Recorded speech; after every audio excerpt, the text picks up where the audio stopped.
جن لوگوں نے اللہ کے حکم کو قبول کیا ان کی حالت بہت بہتر ہوگی، اور جنہوں نے اس کو قبول نہ کیا اگر روئے زمین کے سب خزانے ان کے اختیار میں ہوں تو وہ سب کے سب اور ان کے ساتھ اتنے ہی اور نجات کے بدلے میں صرف کر ڈالیں، مگر نجات کہاں؟ ایسے لوگوں کا حساب بھی برا ہوگا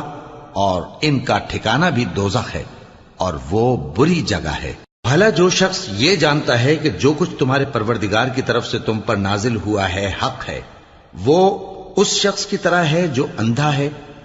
اور سمجھتے تو وہی ہیں جو عقل مند ہیں، جو اللہ کے عہد کو پورا کرتے ہیں اور قول و قرار کو نہیں توڑتے، اور جن رشتوں کے جوڑے رکھنے کا اللہ نے حکم دیا ان کو جوڑے رکھتے اور اپنے پروردگار سے ڈرتے رہتے اور برے حساب سے خوف رکھتے ہیں، اور جو اپنے پروردگار کی خوشنودی حاصل کرنے کے لیے مصائب پر صبر کرتے ہیں اور نماز